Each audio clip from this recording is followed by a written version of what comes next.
Hi, everybody. Barry McGuire here for the Monday main event. Barry McGuire's Creative Real Estate Education Group. Every Monday we meet up 5 p.m. Mountain Time, talk about creative real estate things. That's what this group is. That's what this group is all about. 2,000 of you, I think, in the group, although not everybody's on the call every time. But today it's going to be fix and flip. Before we get started, though, just to recap for those folks who haven't been with the group too long, or maybe this is your first time. The Monday main event. We do this every Monday, and we really talk about all things creative real estate.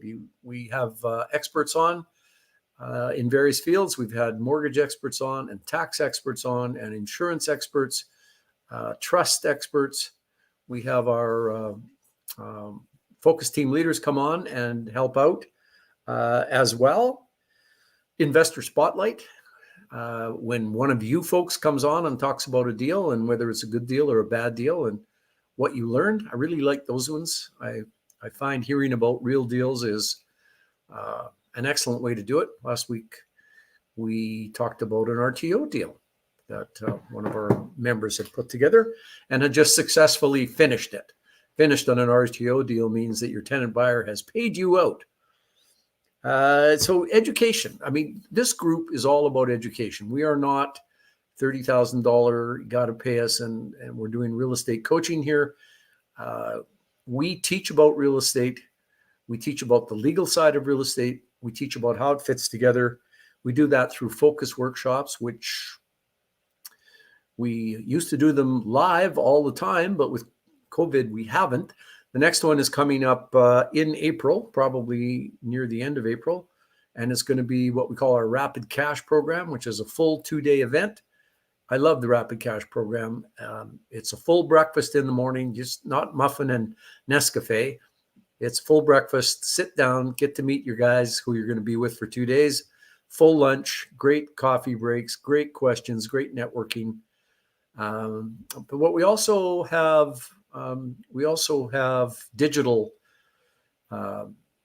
home study kits that are available on my website, barrymcguire.ca, or you can talk to Wayne Hillier. You can get them through him. And really what we're looking to do is help you turn creative strategies into money, and you got to make some money, and we want to do it in a win-win way. We want to make sure that we figure out a solution to somebody's problem, and in the figuring out of the solution, it turns out to be a win-win for you doing the deal and for whomever you are doing the deal with.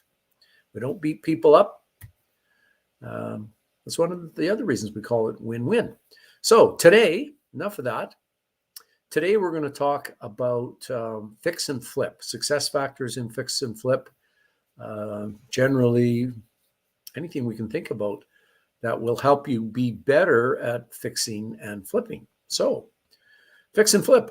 I mean, that's a strategy where I don't care where you go in the English speaking world. And maybe if you could be someplace else and speak the local language and you could say fix and flip in that local language. If you're having a beer or you meet somebody and they say, what do you do? And you say, I'm working on a fix and flip. They'll know what you mean. Oh, yes, we do that too. I've done some. My friend does it. We do a lot of them in this country. So fix and flip is, I think, a strategy that gets great traction wherever there are real estate investors. And the notion of fix and flip is you buy a property under market, got to have it under market, and then you put some effort into it, into the fixing part of it, a huge amount, a medium amount, maybe a small amount, depending. And then the flip part is you sell it to somebody else. Now, there are other exits out of once you've fixed it, you don't have to flip it, but that's what we're talking about today, just the fix and flip side. And so what I think, there's some truisms in the fix and flip world that if you talk to people who have done a few fix and flips, they say, it took more time than we thought it would take. It cost more money to do the fixing up than we thought it would take. and we got less money when we sold it. So it takes more time, it costs more, and you get less. Or, I've heard a lot of fix and flip people say that. So we're going to explore some of those things today as we talk to our focus team leaders who are helping us out today. So please welcome Neil Taniguchi and Wayne Hillier to the show. Hey, guys. Great to have you on. Thanks for showing up. Thanks for having me. You're welcome. So, I mean, have you heard people say, or have you said it to yourself, took longer, cost more money, didn't get as much? Is that, is that how it works? Kind of. Yeah. Neil, you're awfully quiet today. Neil's muted. That's why. I'm like, unmute yourself. Unmuted. Wow. All those comments I made under my breath are truly under my breath now, apparently. What did you say, Barry? Over budget, over time, and don't get as much when you sell. Don't get as much as a result. We are actually relative newbies in the world of fix and flip. I think we started maybe 2 or 3 years ago, compared to, I know that you have had some really good people presenting at Rapid Cash and stuff like that, Barry, who are into the hundreds, literally, right? Yeah. But the easiest way to put it, I think we're on flip 8 right now. 7 is, again, we just hit that time where like, do we list it? Do we not? And 8 is just getting the development permit done. And to answer your question, I think flip 7 is going to be the first one that we came in under budget. So wow. It's funny, when we're working on a budget, the first word that occurs in my head is contingency. We add a factor. We have to add a factor. And this is with, quite frankly, we have, how everyone has, hey, I'm looking for a painter. Like, here's the name. I'm looking for a flooring person. Here's the name. I'm looking for a contractor. Crickets. Why?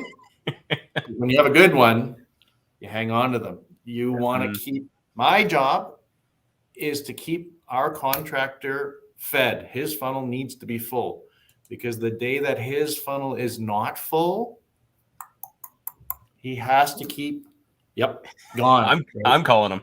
He's answering Wayne's call. And Wayne has to now pay him to travel to Edmonton. But we have done every single one with the same fellow since then. And he's brilliant. The work that he does, the craftsmanship, the workmanship, the quality is certainly, we get rave reviews about that. Do we know that when he's giving me his estimates, that I have seen folks, quite frankly, again, who are far better at systems than we are in this field of things. And they have spreadsheets under spreadsheets, and they can probably crunch numbers a whole lot better. Ours, we're getting into that point where right now, if he gives me a number, I build a factor into it, quite frankly. And we just have to. So in this particular one, hey, good news, we're under budget. We'll find out if we're truly under budget, but being under budget is a good thing. We lost money on Flip 4. It was launched about 3 weeks later than it should have been, which unfortunately pushed it right into the time when the pandemic just went and dead stopped everything.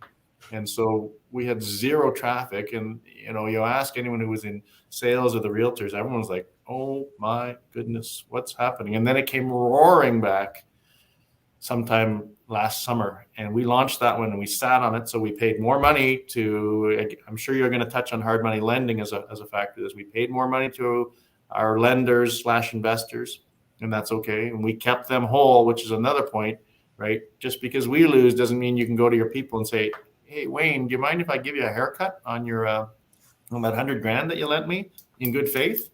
And then I'm going to do another one, right? Yeah. Lose my number is the answer you may get if you try and share that loss with an investor who is strictly on the interest side of it. I mean, I know it's different for tonight, but I'm all over the ice right now with just stuff coming out of my brain right now. Anyway, so we were over budget, we were late listing it, and we ended up $20,000 under what we had projected for price, which quite frankly, everyone has seen what happened to the market since the summer of 20. And man, that house, we probably left 50, 60,000 on the table in selling price. But at that point in time, you move. You got to keep moving because nobody would have predicted in my head. I haven't found a single person. Oh yeah, I knew all along that once we got into this pandemic and a little settled, that the real estate prices were going to go crazy, right? So, anyway. Well, okay. So we're talking about success factors today, and there is one major success factor. So whenever you're doing a fix and flip, you have to have a budget for what fix-ups you're going to do to the properties. You got to figure out what those fix-ups are, and then you have to budget for them. In this case, Neil, if you've got that great contractor, you tell him what you want. He gives you a figure, and then you build a contingency into the figure. So if he says it's going to be $100,000 for this job, what kind of contingency or extra factor do you build in to a $100,000 number? My first number on that is probably 15 to 20%. So 115 to 120. 115 to 120. Yeah. And again, it'll be different, quite frankly, for everyone. You know, if I were to say, if you were to say to me, well, what should I build in? Because I'm now hiring contractor B as opposed to my contractor A, I would highly recommend to everyone that you build a factor in and don't take it out 100%, because there's an expression that said Murphy shows up with his suitcase and opens the suitcase, and Murphy's Law comes into play always in renovations. If it doesn't, you take that as a lottery win. So you got to build a factor in, and then as you get to know your contractor, you can dial in. Maybe are you going to dial in if it's 15 to 20%? Some of my friends who I talk about this go, "You're crazy, right? Why are you accepting that?" But I'm also now at that point where we have a bit of a synergy, so we recognize what does work, and I like what works a whole lot better than focusing on what could be better, right? So when your friends say, "Why are you accepting that?" Are they going, "Your guy gave you a price, you should hold his feet to the fire"? Is that what they're saying, or what do they? When they say that, what do they mean? It's more that now that you have X number of houses of data, why have you not done the forensic type study in it to say, how can we dial this in so that instead of being 15 to 20, we can be 10 to 15 inaccurate, 5 to 10. Okay. Because I've always said that you're going to miss budget in two ways. Sometimes you'll be better than budget because you budgeted 15 grand for flooring, as an example. That's a lot of flooring. And it came in at 12. Woohoo, you made money. But you budgeted on that 15 grand for flooring, you forgot that, missed this step, or they opened the wall and discovered that is always the other one that you hear, oh shoot, we found, right? Yeah.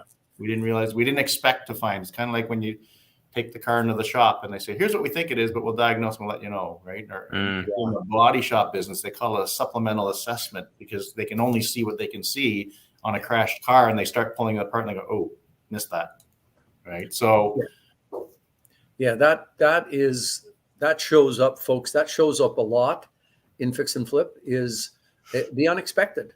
The unexpected. You can have a great contractor who's got everything to the penny or what you said needed to be done, but when he opens the wall and finds the big crack, opens the wall and finds asbestos, opens the wall and finds that there's old knob and tube wiring inside the wall that's been pigtailed onto stuff in the outlets. I mean, there can be tons of things that show up that the best contractor can't see. And there's just no way around. Stuff happens in a fix and flip. So you have to have a contingency factor built into your estimate. Because if you don't, you will be always over budget and you will lose money for sure. Now, gentlemen, I'm a little curious. Before we get into the thick of it, I'm curious, Barry and Neil, why do you think that so many people are hopping into flips lately? I don't know if you've noticed this, but like a lot of people are getting really interested in flips. Neil, you've been doing agreement for sales, buy and holds, rent to owns for ages, and suddenly just a couple of years ago, you just started hopping into it. I don't know why. I'm curious, why did you hop into it? And Barry, I mean, why do you think people are hopping into flipping right now? Neil? I will say there's a couple factors in it. One is what I call the hgtv factor. So if you're clicking around on the channel, I won't say that all of the programs there, but a good chunk of them make it look simple, quite frankly, right? They oversimplify the process of fix and flip, and you never know exactly what timeline is. And quite frankly, because it's TV, you never know if the figures that they gave you for purchase, reno, and sale are even true. You know, I was one of the biggest fans of that. What's that show with the storage lockers? And they go bid on them. And then I found, what? They seed the lockers? Very disappointing. Very disappointing. Anyways, TV is entertainment. So I think that's a factor of it. Another factor is, quite frankly, if you came from a buy and hold world, which is where we started, at some point in time, you start peeking over the fence and you go, well, what's multifamily like? What's commercial like? What's self-storage like? What's fix and flip like? And for us, it was one of those things that we'd always looked at, but never really took the time to sit down. And quite frankly, in our case, we went and had lunch one day with just some guy named Brett Turner, you know, from Redline, now Real Estate. And he was the guy who put, what, Valden? Wrestling isn't real? Oh my God. What a world. I got to go, you guys. But yeah, he was the guy who said to us, if you don't have the right, your contractor will make or break you in this. Because literally it's about price, quality, speed. When you think about it, pick any two is the old adage. If you find the person who's good at all three. And so we didn't have that person. So why did we start in it? Probably again, coming to Rapid Cash and talking in these forums would be another thing, because you just start hearing about the successes that they exist and you go, we should try that. Yeah. Interesting. Right. So I can answer that question back, because I know that you've been very good, Wayne. Whoop, did I freeze or did you? Someone froze. You've been very good at sharing with us what's going on with yours. What led you into it? I got bored. Same kind of thing. It's something that I was always really interested in, but I'll be honest, you know, all the different events, you know, Rapid Cash in the last 4 to 5 years, haven't been many people talking about fix and flips. A lot of the people that are experts in it in our market have been saying, stay away from it unless it's, you know, an amazing deal. So I just did, and I focused on other things. And so we've had some extra money sitting around and some extra time. And so we said, you know what, let's hop on it. It's an extra source of active income for us. Now that I'm in real estate full time, it's just an extra, you know, some extra money on the side just to keep things moving. And it's been going pretty well. We're still very early in it, and we're developing our systems, but I like it, and it's fun. I'll add to that says same thing for us. We were looking at what was our cash flow within peak and how is that working, and everyone knows what happened in 2015 when things went a little bit sideways. So we were looking to shore up, and there's a natural progression that you hear about, that people start with wholesaling because I can get in and out in wholesaling for this much, other than maybe some, you know, education, which is probably the number one thing to spend your money on if you're starting, and a little bit of marketing. But actually, when I go to do a deal, there's not much money involved, and it can put some money in your pocket. Same with fix and flip. It can, when it works well, put some quick cash, rapid cash into your pocket that helps generate future working capital to go work on other things. So it was weird. We came to it through the back door, but because we were also looking at what our cash flows were. Linda was stepping back within the company. We don't take a salary from the company. If you're going to replace that person in our expense structure, what represented, if we had a good year, we dividended out, all of a sudden we have to pay someone to take over that portion of her function. We needed money, like everyone. Right? So, yeah. Barry? So contractors are ultra important, and if you've got, you know, price, quality, and speed with a contractor, agreed. You got to have a good contractor. Also agreed, folks who are listening, these are success factors now. So if you have a good contractor, you got to keep their funnel full. which means if you don't have work for them, they will disappear and go work for somebody else. So that's a little hard to keep a contractor busy when you're just getting started. But as you work your way into it and do more projects, and you have a good contractor, it'll be easier for you to keep them busy. Mm-hmm.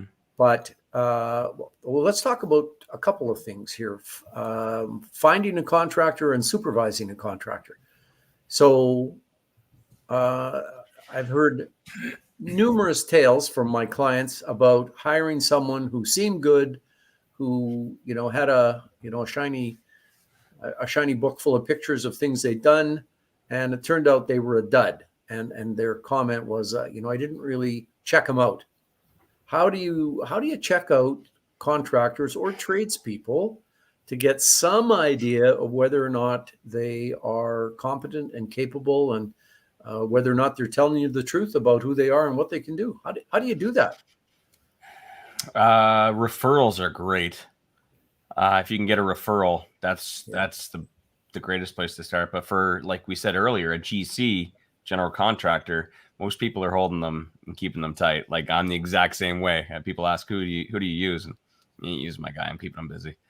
But individual trades, if you can get referrals, that's a great place to start. And if not, and you need to try a guy out, what we did personally, this guy, we gave him small jobs around some of our rental properties.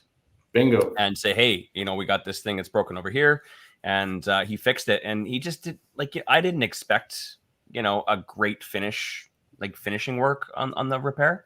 I just wanted the problem fixed, and he did a really great job. And he came up with this really cool, creative way to use this and save us some money. And I was quite impressed. And then he went and did a few other small jobs for us. And then we had a discussion with him and said, are you open to doing medium-sized projects? And he goes, I prefer to do that rather than 3-hour job, and trying to put them all into a schedule and try and make a 40-hour work week out of it. So after we built that trust with each other and we had lots of conversations about what expectations we have, then we did a project and it worked out great. Okay. Well, that sounds, I think, pretty good. Yeah. Check those references and start them out on small jobs. Mm-hmm. Small jobs can show the quality of work, just like medium-sized jobs can. You can tell whether somebody knows what they're doing, whether they have pride in their work. I want somebody who wants me to come along and look at it and go, holy smokes, what a great job. Mm-hmm. I don't know if you say I wasn't expecting that, but you go, that's great. I'm in full, you're my guy. So, mm-hmm. So those are a couple of ways to do that. Something else I've heard on contractors, and this will be my last thing on contractors before we get on to something else. And that is that, this is from, I got a fruit fly getting me here. It's a fruit fly attacking me. Darn. I thought you were waving Donna off. No way. She doesn't need any. Not now, honey. Not now. Some clients of mine who have done at least a couple of hundred flips, wow. And they believe in everything we've just said. But one thing they've said and have emphasized that they believe you have to babysit your jobs. They have learned over the years not to, even with a great contractor, they've learned to visit the job regularly because there are just often misunderstandings about exactly what a contractor is supposed to do in a particular situation. So if you have a fab contractor who always does it great, you can probably ratchet back on the visitation and the supervising and the babysitting. But they say that overall, they find it works better for them to be on the job regularly, keep an eye out, keep explaining, have great communication, and things don't get away on you, and you catch them. So that's a comment on how often do you check or monitor? Well, these folks I'm talking about are at their jobs every day or every second day. They're there really a lot. Yeah, they're there a lot. And they do very successful fix and flips. I'm telling you, it's over 200 that they've done. I think I know what you're speaking about, Barry. And my question on that is, are they their own generals? Yes, I guess you would say they're their own general. They always have somebody who's doing most of the work. Okay. But I mean, in effect, they're their own general. Because if I tie that back to the previous comment that Adrian had put up with regards to be careful, there is a truth in that the skill set required to be a good handyman and the skill set to be a good general, there is some Venn diagram overlap on that. Yeah. But there's certainly, if you're not a plate spinner and an organizer and a timeline person and good at herding cats and chickens, you may not be the world's best general contractor, even though you're a spectacular finished carpenter. Yeah. And same thing. Some of the best people at process, like Linda, for years, she knows I say this, like our Parksville rental that we did this summer, 34 days on Vancouver Island where you can't get trades. And I looked at her afterwards. I said, did you ever think you wouldn't get it done? Because we had a deadline to hit for people coming in, and discovered more work. Murphy showed up with his suitcase. And she said, no, but she is like the master plate spinner and organizer and making sure that if drywall is here in this day, then this person's coming on this. And she has it all like super tight. And so, Adrian, you're right that there's some overlap, but definitely there's some definite different skill sets. All right. Success factors. That's what we're talking about today. There's an adage. Let's talk about Murphy. For folks who don't know what you're talking about with Murphy in his suitcase, what do you mean about Murphy? What does that mean? Tell us. Murphy's Law. Whoops, help me out here, folks. But I think it says something effective. If something can go wrong, it will. Yes. And that's what it is. We say Murphy shows up with his law and his suitcase is what we always say, but he will show up at the most inopportune times. And next thing you know, right, you said, Barry, we discovered some mold, asbestos, rot. We better get the engineer in here, et cetera. The city, whatever can go wrong, you cannot plan for every single contingency that's out there is the easiest way to put it. Yeah. You can certainly try and factor them in, and you just hope that they don't all show up at once. Stuff happens, folks. Really stuff happens. So that's Murphy's Law. Another kind of saying, I guess, is that you make money when you buy. You make money when you buy. And I think that is a saying and an adage that applies in fix and flip. If a property needs a certain amount of renovation, and the after repaired value of the property is a certain number, if you put in that renovation, then you're going to make your money if you have enough of a spread between what you buy at plus renovation costs, heading into your after repaired value and your sale price. So because of contingencies and stuff happens, you cannot be bidding these properties too thin. Can't be bidding them too thin. And so the most successful folks in fix and flip are those people who know how to find undervalued properties. And I see we had a bit of discussion in the chat about how to find fix and flip properties. And, yes, you can find them on the MLS. I know, I think there's kind of a belief out there that with all the realtors looking at everything that gets listed, something that's undervalued enough to do a solid fix and flip just won't last. So, got to be ready. What's that? You got to be ready. If you're playing an MLS, yeah, the day it gets listed better be the day if you're not seeing it, that someone who you trust is seeing it. Yeah. And our latest one, it was listed. We wrote it the same night. Okay. Wayne, Yeah. you had a point there? Yeah. 100%. He's absolutely right. If you're going on MLS, even off market, you gotta know what you're looking for. You gotta know how to look at it quickly, and you gotta have your financing lined up, and you need to take action fast. Yeah. Because if it's good, someone else is going to recognize it. Yeah. And you don't want to miss out on it.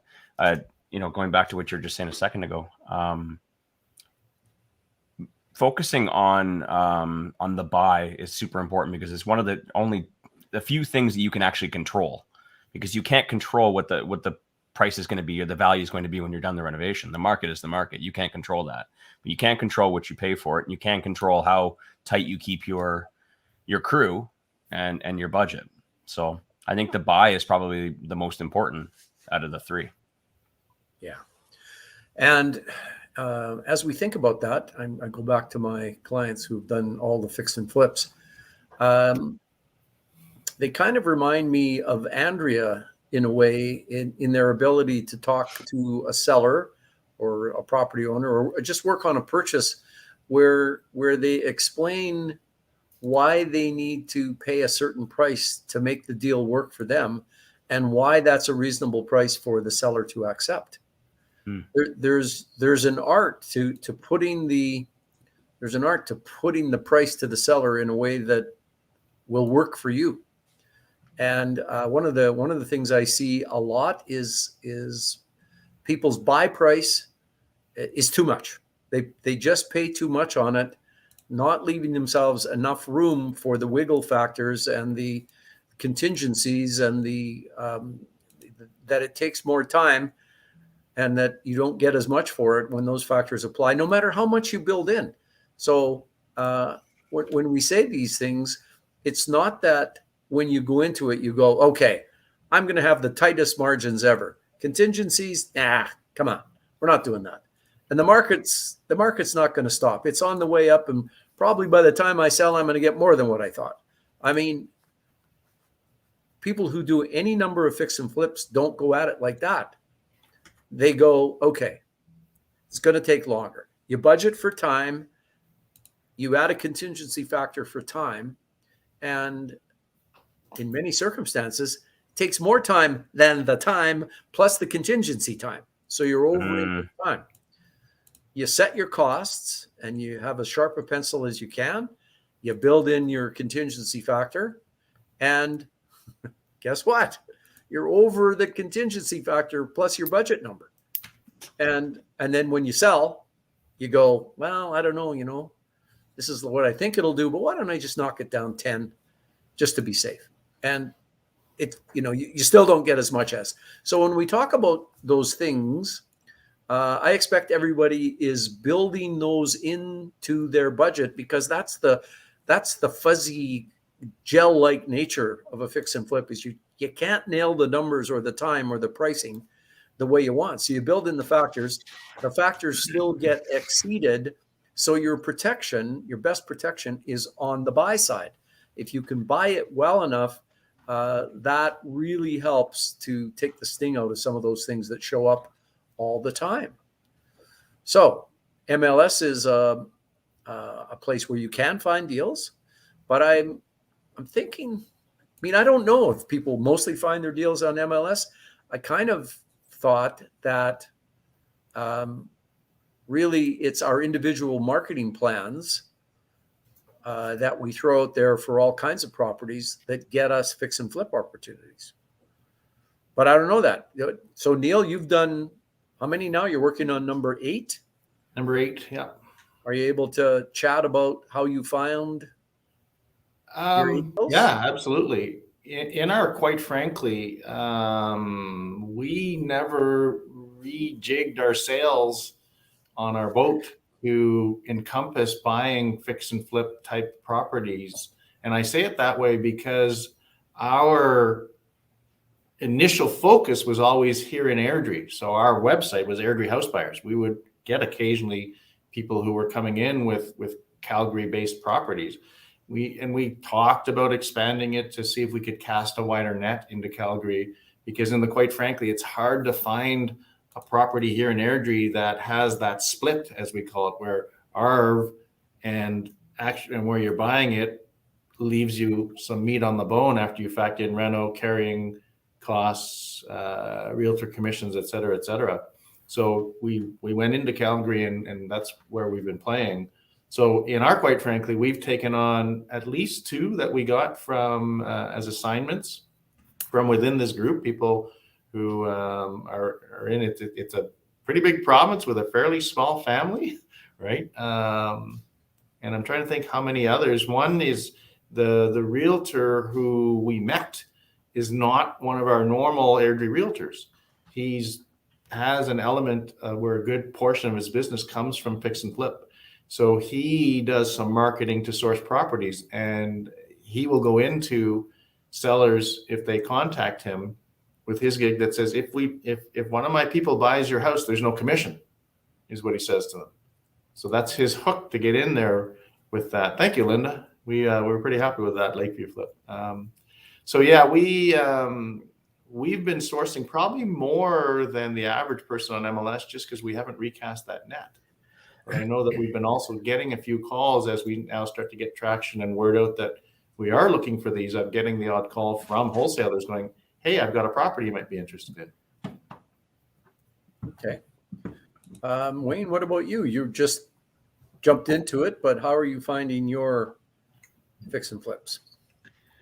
We've done some other flips to ourselves in the past, but never to sell, except for one. We did one before, but so far it's been going great. There's a big learning curve.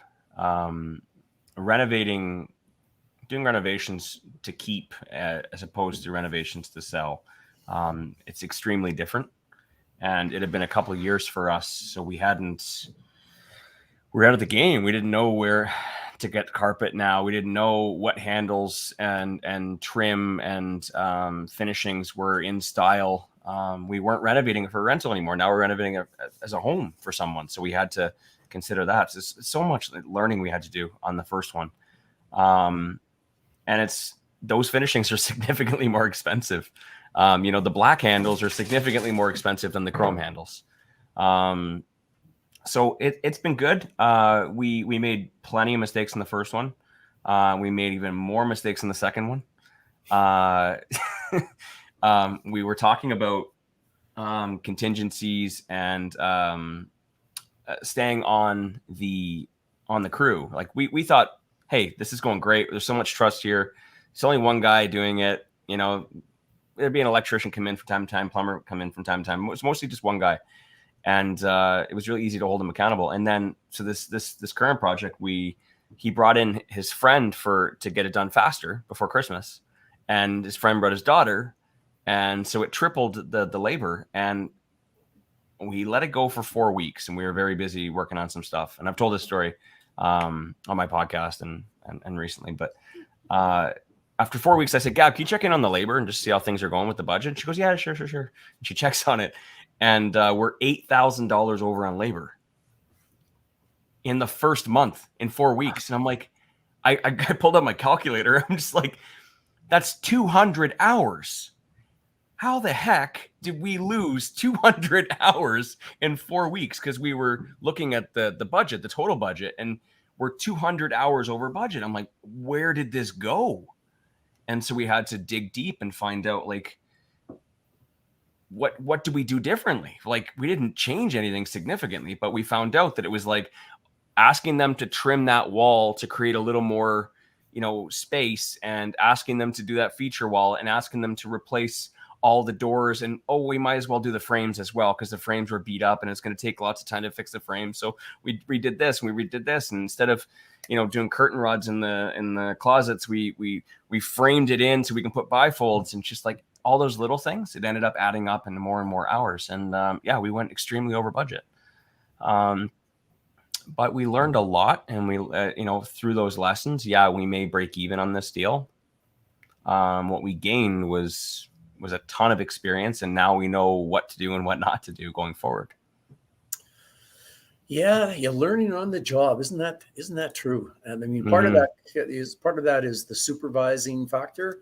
Part of that is the add-ons. When you do add-ons in a job, it kind of gives your contractors and your and your tradespeople, it's not like open season on you, but they don't have to be as close to the bone. They can go, well, sure, you want to open up that wall and change this and do that? Yeah, we can do that. We'll just keep track of our time. So, if you can stick to a plan and not go changing it as you move along, you look at it, you decide what the renovation is, you cost it out, you give everybody directions, and if you can avoid, as the job progresses, adding things just because it would be better, it would be nice, it's this, it's that. Those are big factors in driving the costs higher, and it's hard for you to know what those costs are going to be. You only ever have a rough idea, and you also then open yourself up to other things. So if walls are getting opened up that were not going to get opened up before, that's always potential trouble. So, but that's what you learn as you do these things. That's what you learn as you roll your way through them, for sure. Factor, Barry, that Wayne touched on very quickly, that if we're talking about factors and stuff like that, a real big nugget that just got dropped there, folks, that you may have missed if you're taking notes. He said, when we were renovating for our rentals, it's a different level of renovation than for our flips. And pay attention to that, folks, because you can over renovate in a heartbeat on a rental property or a flip, but especially on a flip, where you won't get a dime more on resale for having spent that extra money. By the same token, you can under renovate to where you miss the market because you haven't put in enough of the sizzle to accompany the steak of and meat and potatoes of your actual renovation. So very key point that Wayne dropped there. I just wanted to bring some attention to it, that says, have an understanding of what your demographic is, what neighborhood you're in, et cetera, so that when you are renovating, that you're not putting the wrong stuff on there, right? A couple of comments here about changes. So we got Deb Kennedy wonders if you guys do written change orders. And one of our comments says, always sign change orders when making changes to a rental with a solid cost on it. That way your contractor can't say, yes, we can do that and bill you later. Actually, I'm sitting there going, why is Deb Kennedy not on this vid? That's a great question. Yeah, well, she is just sort of in the background there. Fair enough. Because so what about change orders? I know that when I work with new home builders, they always will not touch one thing that's over and above what they've already quoted their buyer client, unless there's a change order, unless it's costed out, and unless it's paid for. They don't leave those to the end. They go, yeah, we can do that for you. Here's the change order. Here's what it costs. As soon as you give us the check, we'll get going on it.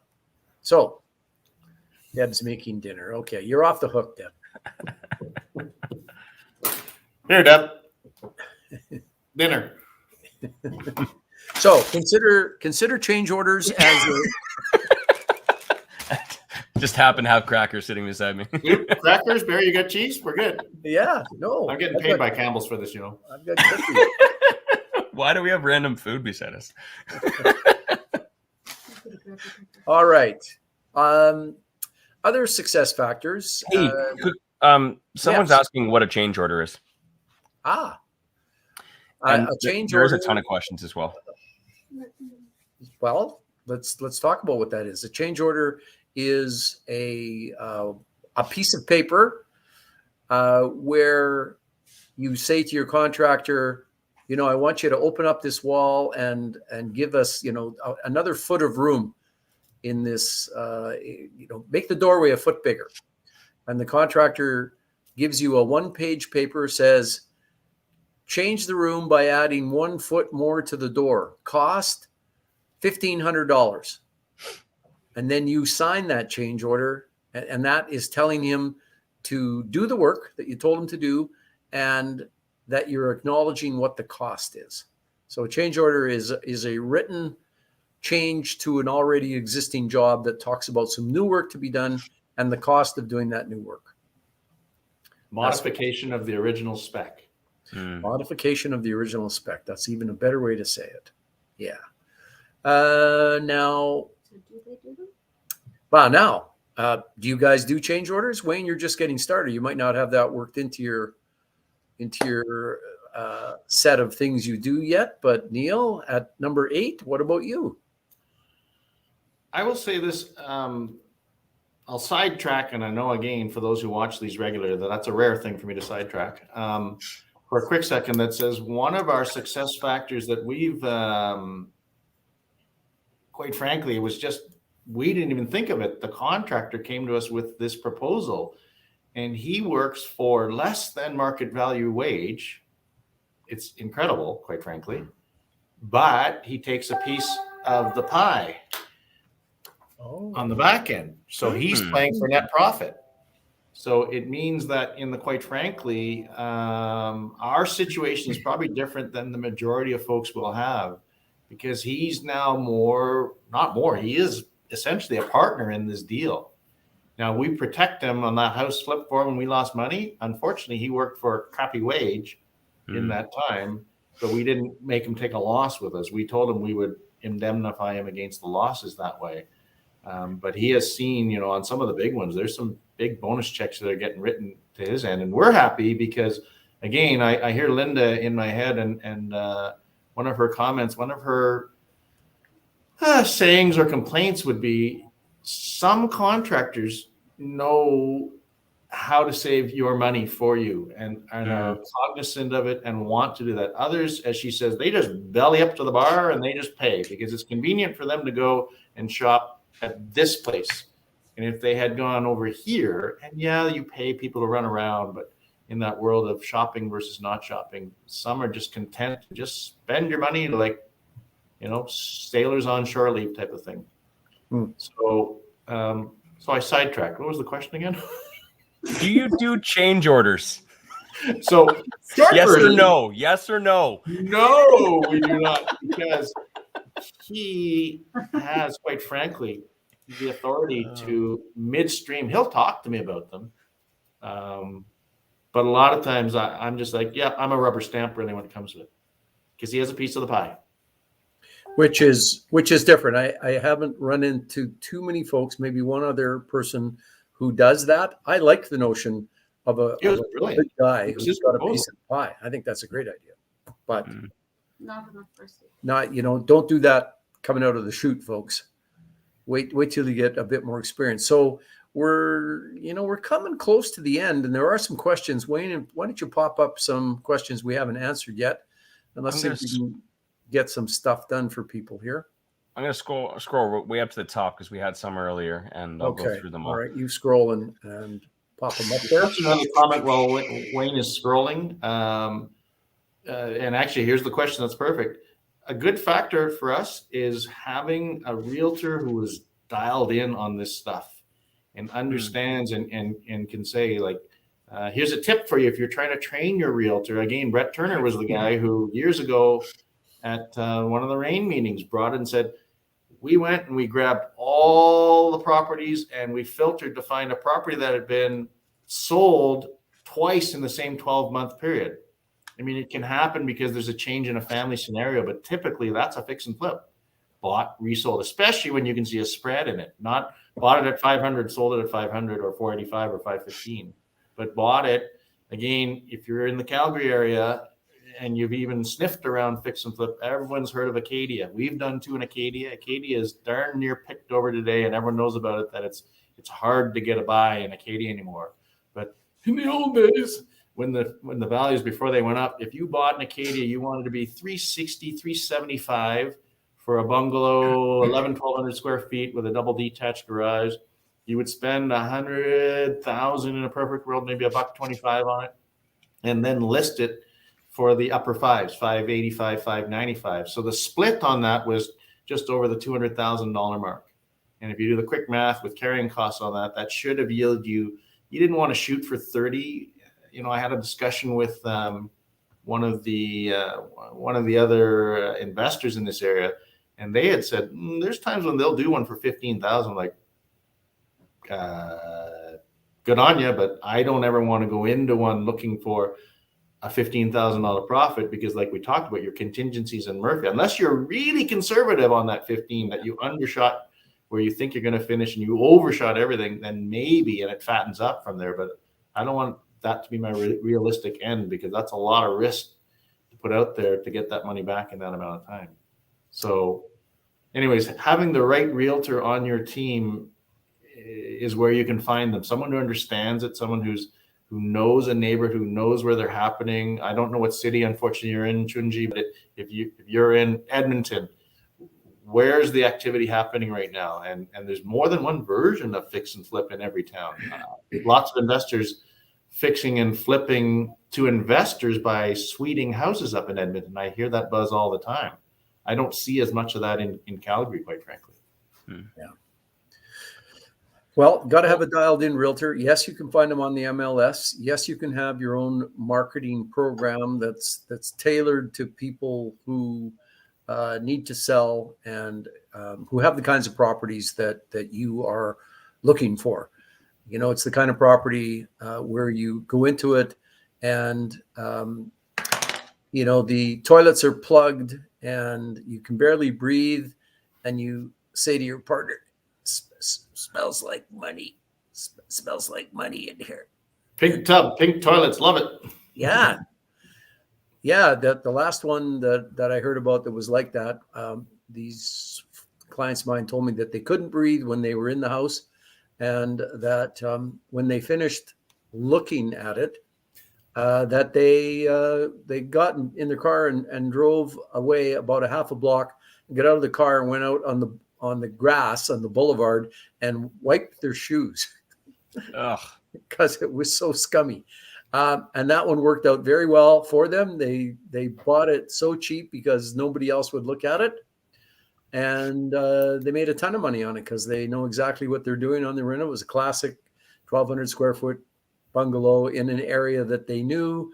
They knew exactly what it would go for. They knew exactly what to do on it because they'd done like 10 of this kind of bungalow, and it was, you know, it was perfect. So there are out there, and if they are, you got to jump on them. Wayne? Wholesalers. Yeah. Reach out to wholesalers in your area and tell them what you want.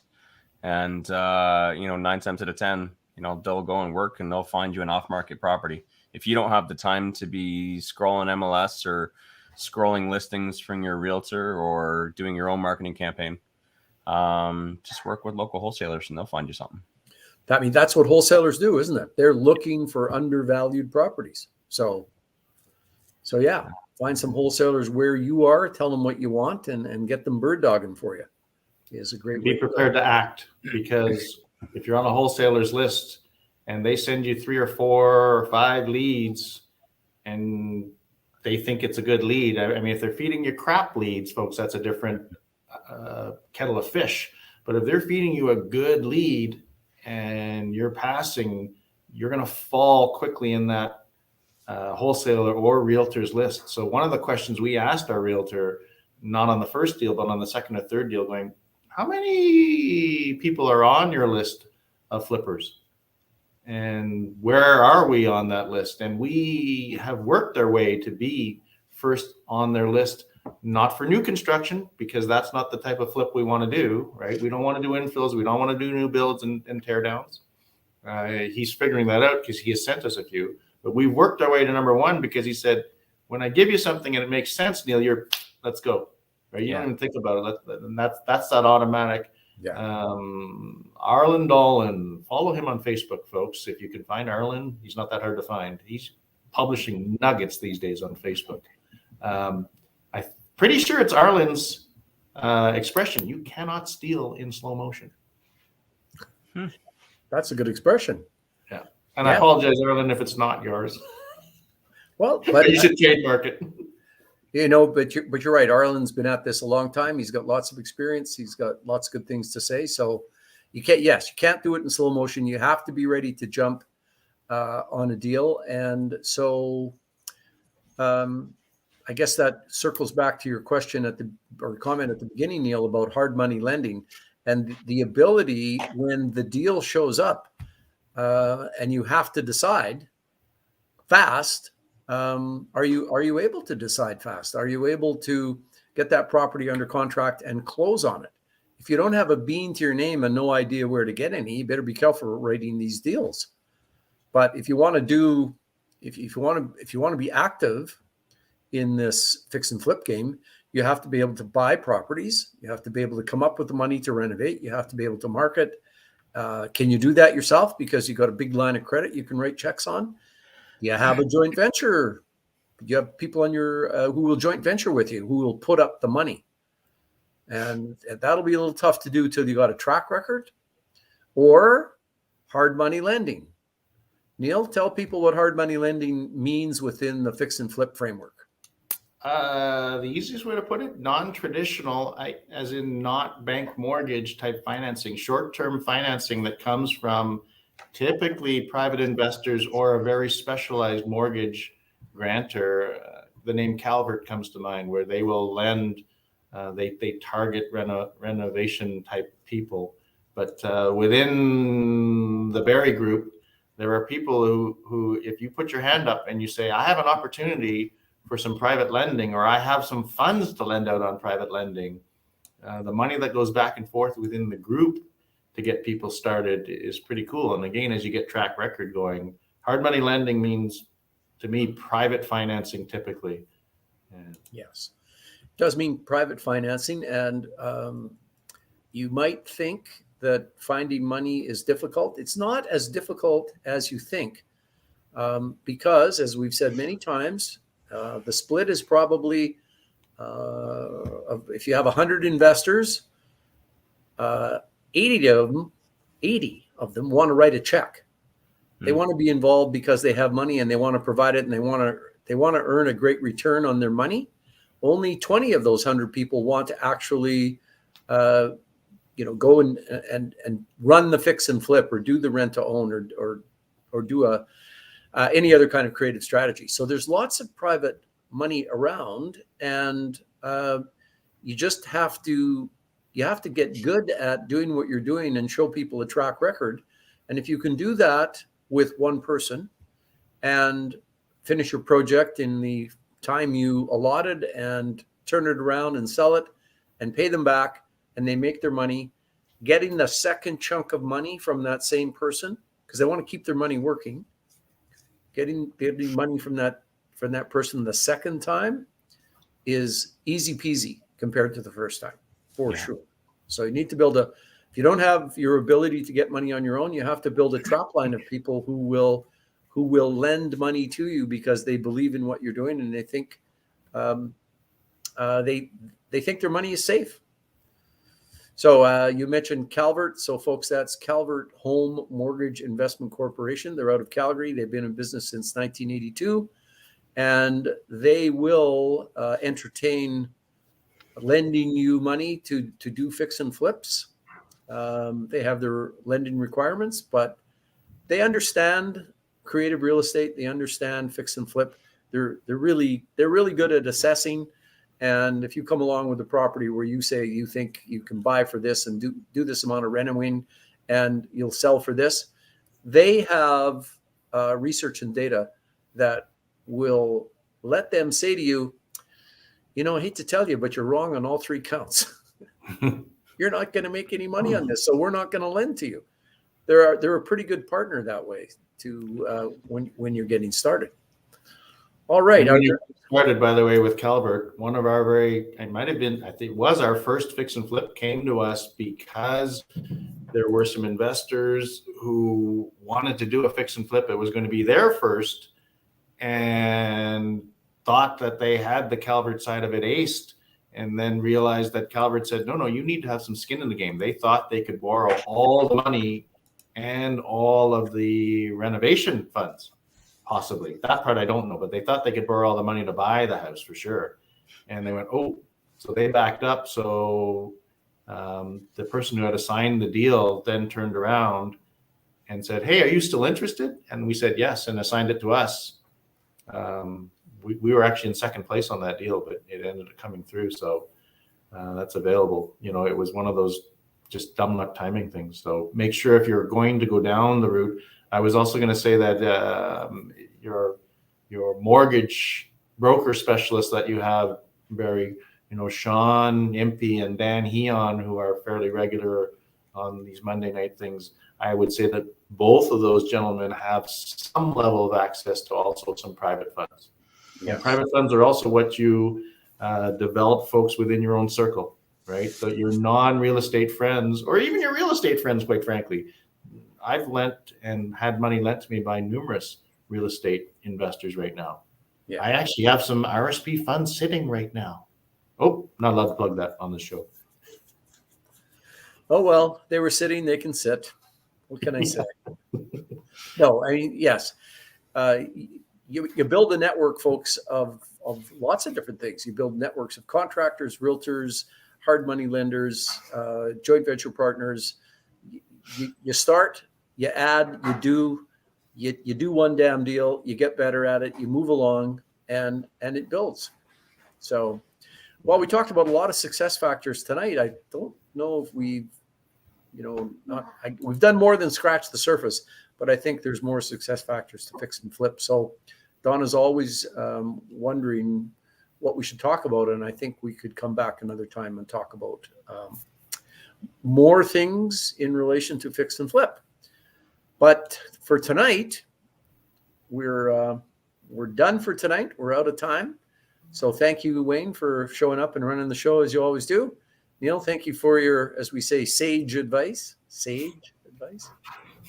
And folks, that's it for tonight. We'll see you next week. Good night, everybody. Night all.